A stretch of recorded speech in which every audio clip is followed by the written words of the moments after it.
All right, so we're back for part two on how our whole relationship continued. So after he asked me out, we dated, right? Um, Still, we were not allowed to go out on our own. We always had to have somebody with us. We usually always had my niece. Um, she literally has seen every step of our relationship because she's always been there. Um, as we were dating, it kind of got hard sometimes, especially like the fact that we couldn't be alone. Not because like we wanted to be alone for other like wrong reasons, but it was more like we felt like we didn't have like our space to be Ourselves or ourselves. be, just kind of like get to know more of each other and like, like our personality and just having Yeah. that other person shadowing us kind of like It took takes away from the like romantic and the like date nights and yeah. stuff like that. So it was more like, I don't know, it felt weird the whole time. So I was like, Yeah. you know what, we It was need. it was hard. I mean, not being able to have that like being on our own, but honestly, I think especially even like the first time of like my parents saying no, like it was really special how like I guess I saw how Rudy really liked me, even loved me because of how much he was trying to actually like date me. Like any other guy would have just given up after your parents have said no, or they wouldn't even have bothered to ask your parents. But like Rudy showed me how much he really wanted to date me and be with me. True. So Those are whenever facts. you're dating, it's like you take this other step of being like wanting to be closer. Um, and yeah, but as we moved on, we started continue dating. I mean, we went through the common like typical like I guess like small arguments that you have while you're dating and stuff like that. Small and big. But nothing like crazy. I don't think there was ever anything crazy. And then eventually, after a year of like dating, go ahead. What did After a you year do? dating, basically, I turned my location off so I can go to her house, and she doesn't know I was there. And then basically, That was a good one. I never thought of it. so I went to her parents' house, and then your brother was actually there, and he kind of helped me coordinate everything. I told him, "Is your parents there? Tell them I'm coming. I'm gonna talk to them real quick or something like that." So I got there, and then I ended up speaking to her parents, and I told them, "Look, as you may know, as you already know, me and Miriam like each other, and we want to pursue this and take it another step further. And you saw how I was committed to her, and how she wants to move forward and continue, being together.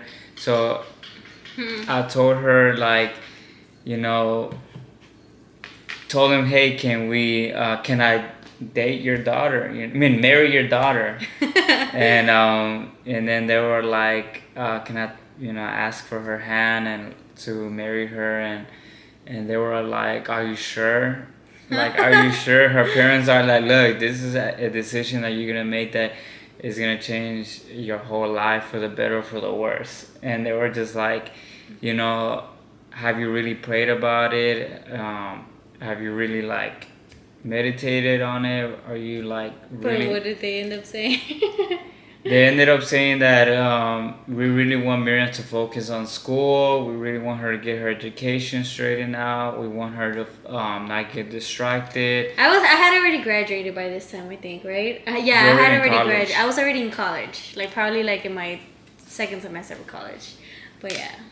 So yeah, so they were like, her dad was very focused on her staying in school, and I said, you know, I haven't taken that away from her, or never did I ever try to motivate her to not pursue school, you know. And then they kept saying, you're too young, or she's too young, like she's very young age to even get married. Typical parents, they're trying to look out for their kids, and, they just think that at a young age is not a good time to get married, even though they got married at a young age. But anyways, they said no, and I said, okay, fine, let me continue praying about it. Let me just see, continue pursuing it, and continue to see how things are gonna come about. And to set the timeline right, so he asked me out in April 20th of 2019. Yeah, 2019. And then, so I think like after a year from 2019, right? When you turn 18, and some change, I asked you out. And then after you turn 19... No. Until April. Yeah, I was still 18 in April of 2019 because I turned 19 that following month. So I was 19 when you asked them for my hand, right? And then, right? And then after that year of dating, whenever I was already 19, they said no. And then the following next year, so we continued dating. I never found out that he had gone to my parents' house to ask for my hand, right? I never knew. Until the next following year. When was it that you went to my house again? I don't remember the month it was in, but it was very early. It was like, what was it, like early 2020, maybe? Yeah, it was early 2020. Maybe, right? But yeah, it was early 2020, I remember. And who did you talk to first too before that you were gonna ask for my hand?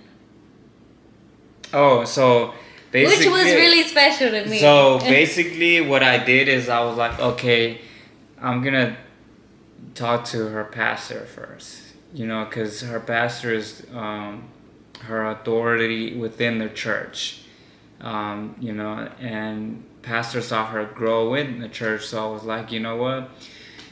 He's kind of like her spiritual father and spiritual figure, and I was like, you know what? Let me ask him for advice and let him know that, hey, look, I'm gonna ask for her hand. Can you pray for me?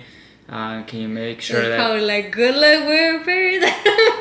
I don't know. I forgot, but I think he kind of was like, I congratulate you for making that move and for speaking to me about it and asking me to pray, because that's a very good and decision. Fun fact as well, whenever, even before he even asked me out, Rudy mentioned to me that he had gone to my pastor as well, telling him that he was like visiting church because he was like trying to pursue somebody at church, but he never told him who. But yeah, fun fact.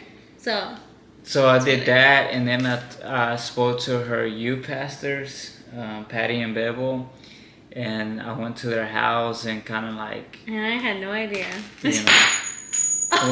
My ring. Gosh. Speaking of that, I need to get my ring sized up. His ring does not fit him, so it's always been falling. It's a surprise that he hasn't lost it. Well, he kind of already lost it once, but we found it. But yeah, continue. But so I went to her youth pastors and I spoke to them about it, and they were like very happy for me. They were also praying for me as well. And then after that, and my youth pastors are like my parents. They're like my second pair of parents.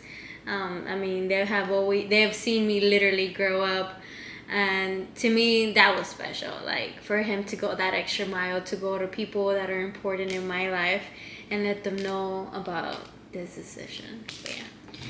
So yeah, I was at that time, I also asked my pastors to the church I was going to at that time to pray for me. And they were praying for me. He needed prayer. So I after always being told no. I believe that you should move by prayer before you make any decision. Because you want the will of God to be fulfilled and not your own desires, because God knows more than anyone could ever know. You know, He's a sovereign God and He knows all things before beginning to the end. So I was like, if it's God's will, you know, if it's God's will, especially with her parents, you know, I need for real all the prayer that I could, because they were like a wall. They didn't want to let me go past the next stage of my life. So with her, so by this time, how old were you? You were like 25, right? Yeah, he was 25 by this time. Okay, so basically, so the next step now was to ask her parents again for her hand, and I never told you this, but you're gonna hear this for the first time. Okay. So, and I know that I was gonna have to say this one point of another, you know. So now that we're about to make a year, I think it's maybe right for me to say oh my it. gosh. So. I was very nervous driving over there. Like before I even, I was praying the whole week. You know. The whole way there. The whole way there.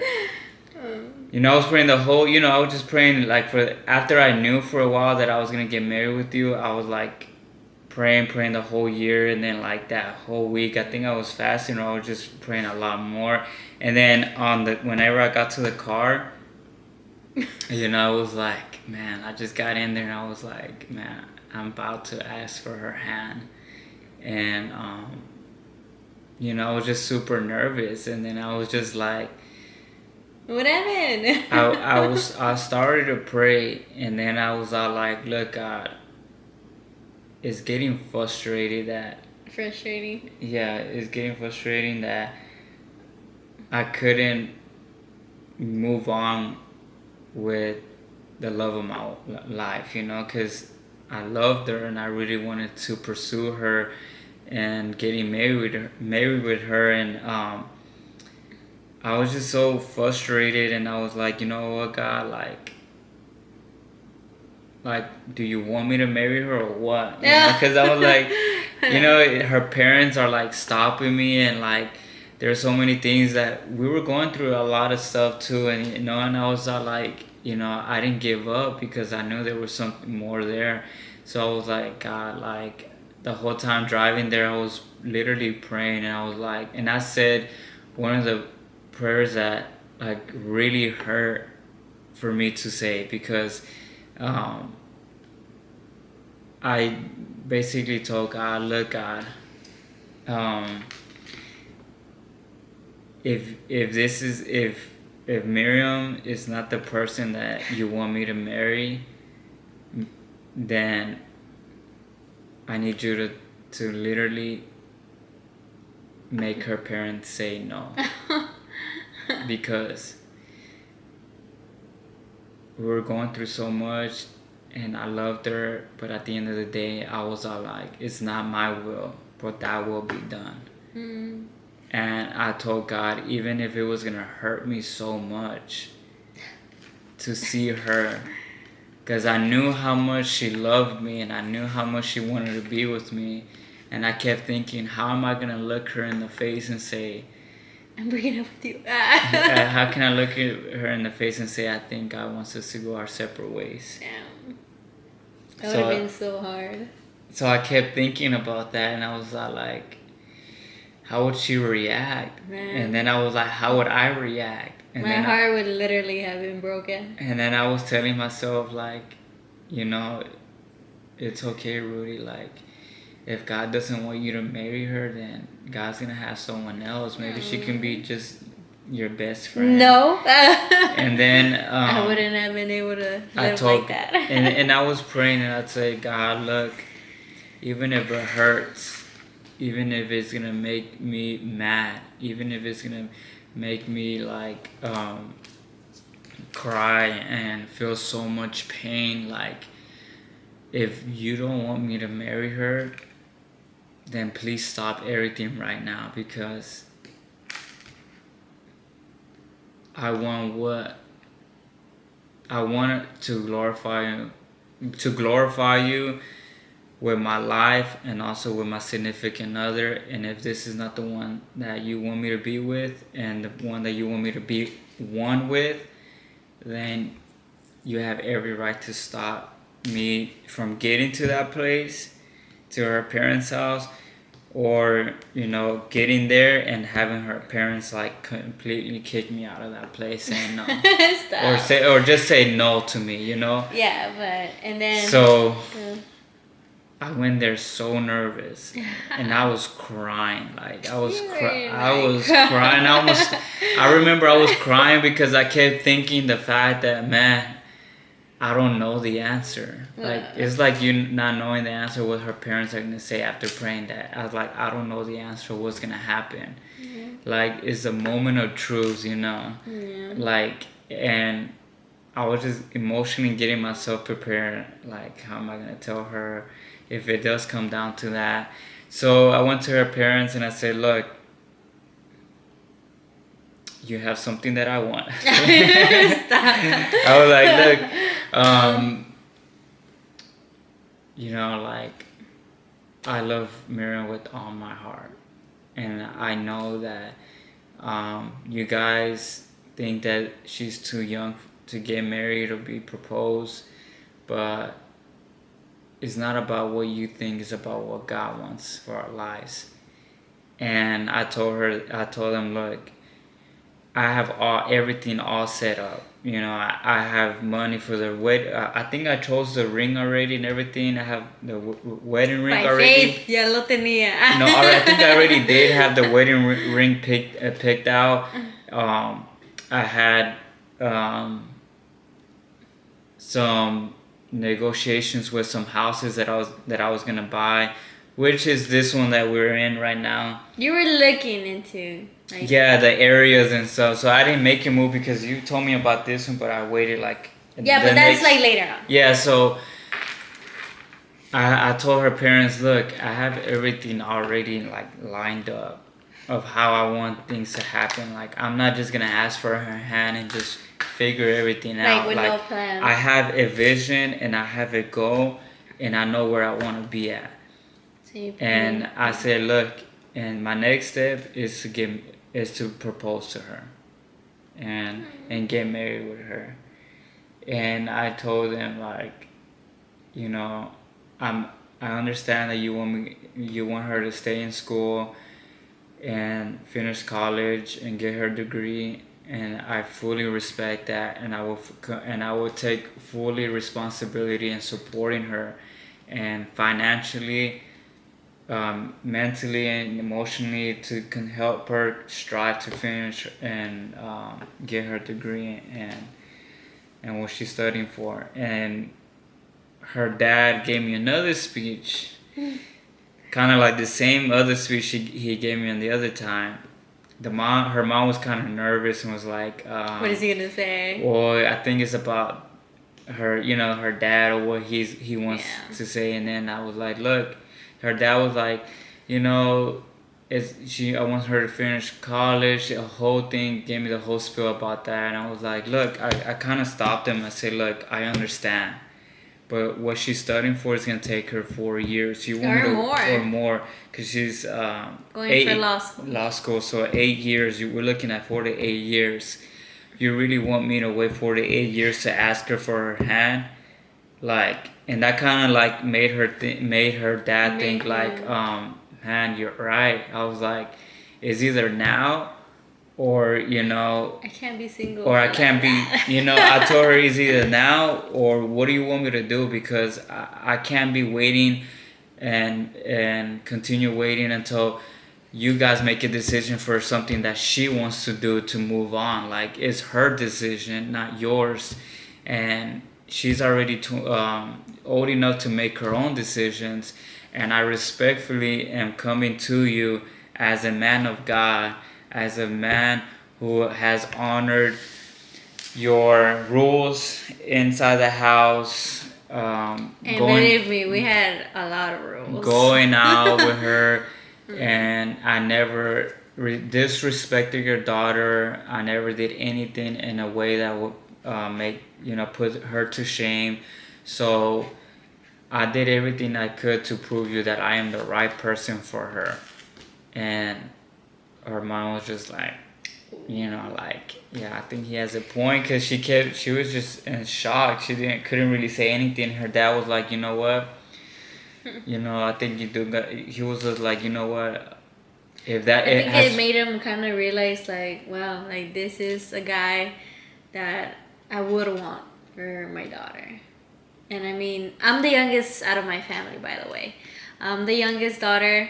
I have two older sisters and a brother.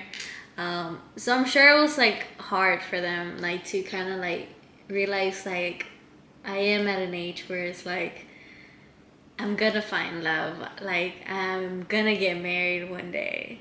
So I think it was hard on them to like kind of like see it or picture it, like this is what's next for her. Um, so yeah, I mean, after trying and trying, I mean, I'm glad and happy that Yeah. they Well, finally. well, her mom was all like, the mom was all like, have you spoken to her about like maybe getting proposed and getting married already around this age? And then I said yes, and she's fully aware of that, and she really wants to move forward. And her dad was all like, you know, are you gonna help? Are you gonna? Is she gonna continue going to school after you getting married and stuff like that? If I do get married or propose, and I say, of course she is, because we And I already spoke am. to that. I am still in school. So, and I was just waiting for the yes or a no. At that point, I was just waiting for a yes or no. Tell me. I gave them my speech. I gave them everything that I had within my heart. And her dad was all like, and her mom was all like, they were kind of like talking to each other, and they looked at each other, and it says yes. They said yes. And then I was like, You wanted in to my jump up side. and party. Because they didn't give me a no or yes the whole time. They were just like telling me stuff about her, and then I was like, They're look, like that. I was like, look, just tell me straightforward, yes or no. And Just I need was a like, yes or no. I was like, could I marry your daughter? And they were like, if she really wants to already, then if you already spoke to each other about that, then yeah. And then I was like, yeah, she did, and then she was like, okay, that's fine, but I'm gonna reassure with her the next day or so. And they didn't really talk to me, but it was funny because days after maybe that, or I don't know, it was maybe weeks or months, they kept kind of telling me or asking me like, Miriam, are you ready to be married? Like, have you even thought of like what it is and what it takes? And I'm like I just kept wondering why they kept asking me, but yeah, they kind of like, but me clueless, I had no idea that whole thing had happened, so I was like clueless.